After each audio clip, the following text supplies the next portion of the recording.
गायत्री से बढ़कर के कोई तप नहीं है, गायत्री से बढ़कर के कोई ध्यान नहीं है, और माता गायत्री से बढ़कर के कोई स्वती नहीं है। सारे संसार के सो जाने के बाद प्रातः काल होता है, मां पृथ्वी अपने आंचल में ओस की बूंदों को बिखेर लेती है। उसके बाद भगवान भास्कर का उदय होता है। भगवान भास्कर अपनी किरण रश्मियों द्वारा उन ओस की बूंदों को अपने पास बुला लेते हैं। वो भी उन्हें अपने पास नहीं रखते। वही ओस की बूंदें सायंकाल आकाश में तारागण बनकर के चमकती हुई दिखाई पड़ती हैं। मेरे भैया, मैं तो ये कहूंगा कि अगर ये मानो माया के कूप में उतर गया है तो इसे साधना के शिखर पर भी चढ़ना होगा, तभी तो मानो जीवन सार्थक है। संतों का क्षण मात्र का सत्संग हरि कृपा को प्राप्त करवाने वाला है। ये संत एक हंस की तरह होते हैं। जिस प्रकार से हंस के सामने क्षीर और जल मिलाकर के रख दिया जाए, दूध और पानी मिलाकर के रख दिया जाए, तो वो हंस केवल क्षीर को ग्रहण करेगा, जल का त्याग कर देगा। उसी प्रकार से ये संत होते हैं। ये केवल गुणों को पान करते हैं और अवगुणों को त्याग देते हैं। इसलिए मैं सर्वप्रथम अपने गुरु भगवान के चरणों की बारंबार वंदना करता हूँ। उनके चरणों में बारंबार नमन करता हूँ।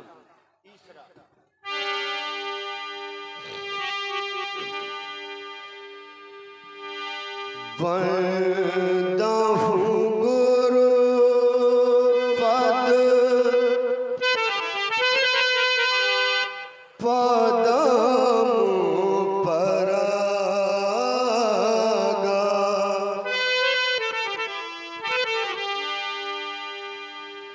वंदना हो गुरु पद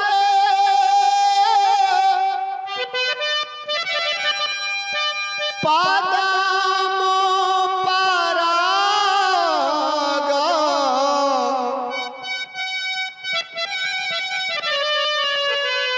सुरुचि सुबास सरसी अनुरागा। इस संसार में दो प्रकार के अंजन बताए गए।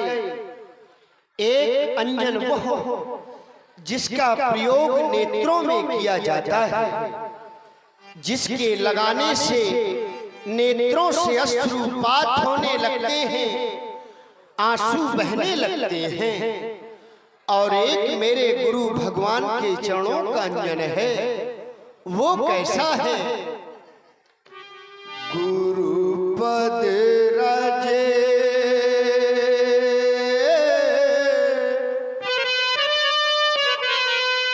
मृदु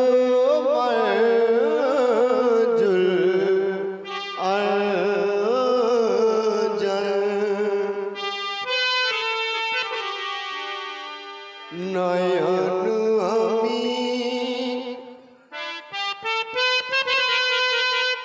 द्रगी दोष विभंजन।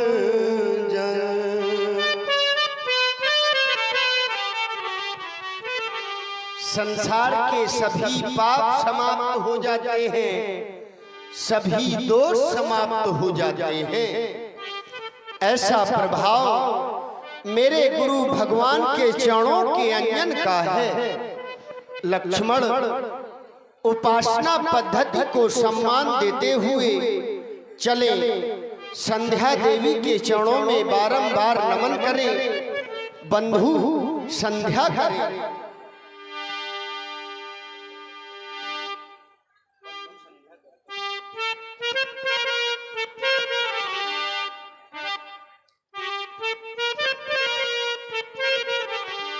बंधु संध्या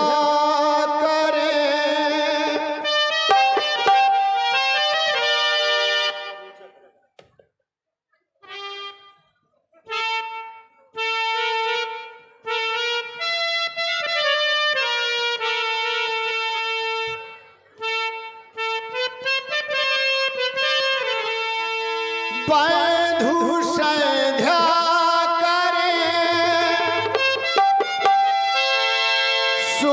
घड़ी आ गई।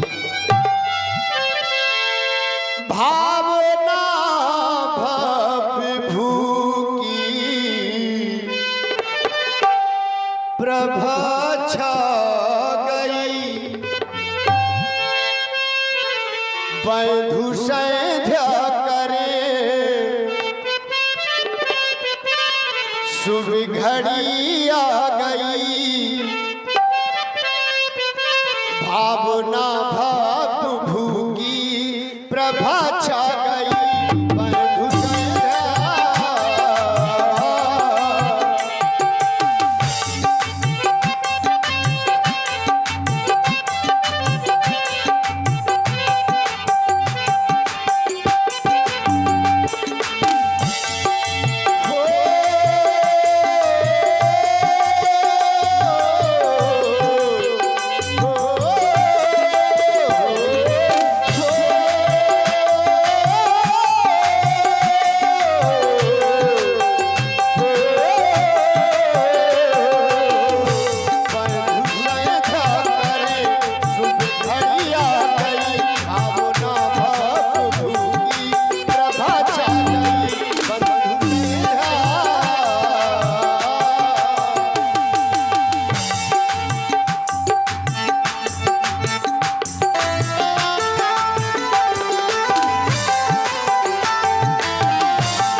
संध्या माँ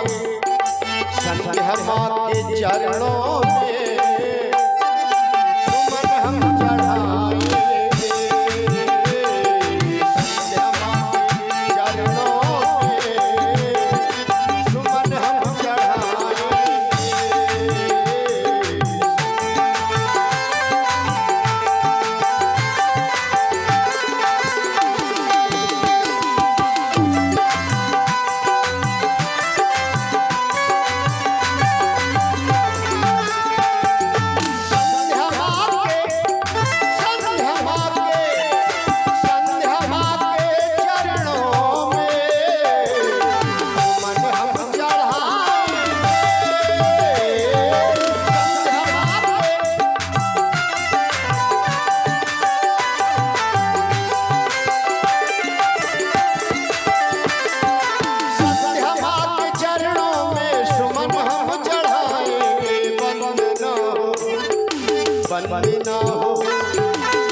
बंदना हो ऐसी बंदना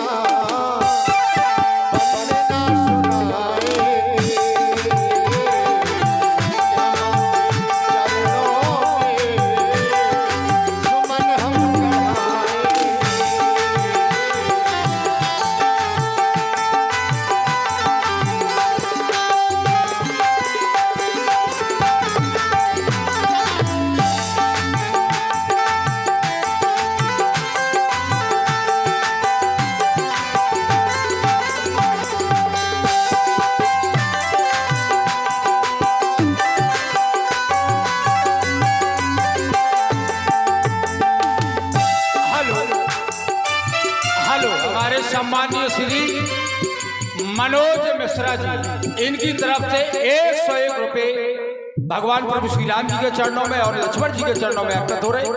बहुत बहुत धन्यवाद।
अपनी माँ को मनाना मनाना है, अपनी माँ को मनाना मनाना है, अपनी माँ को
नाथ बाबा जी बनाए।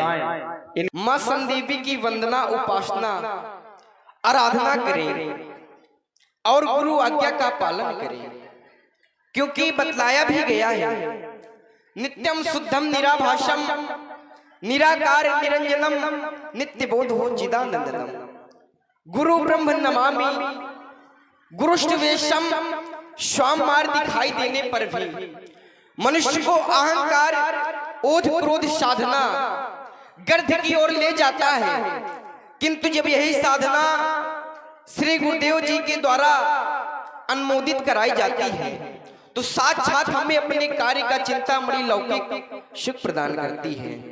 ये जो कल्पवृक्ष है हमें स्वर्ग की संपत्ति प्रदान कर सकते हैं, परंतु जब श्री गुरुदेव जी प्रसन्न होते हैं तो योग दुर्लभ भगवान का सावित्य प्रदान होता है।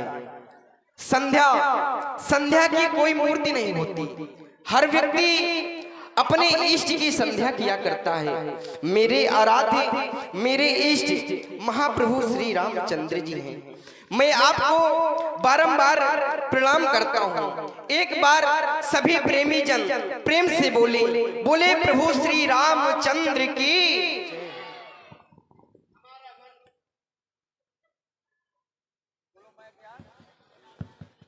संध्या देवी के चरणों में लगा ही था कि अचानक मेरी दृष्टि इस चंद्रमा की ओर चली गई, मानो ये मुझसे बरियाई ये कहलवाना चाहता है कि राम तुम कह दो कि तुम बहुत सुंदर हो।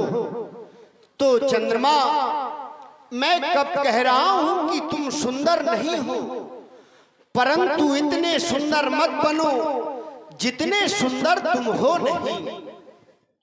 मयंक में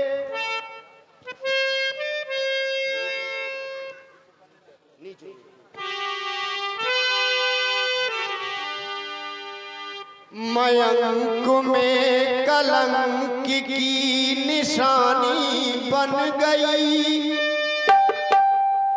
वो जानकी के जन्म की कहानी बन गई। वो जानकी गुण खानी रूप की रानी बन गई, वो जानकी गुण खानी रूप की रानी बन गई। मयंक में कलंक की निशानी बन गई, वो जानकी के जन्म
सीता की समता कभी नहीं कर सकते चंद्रमा।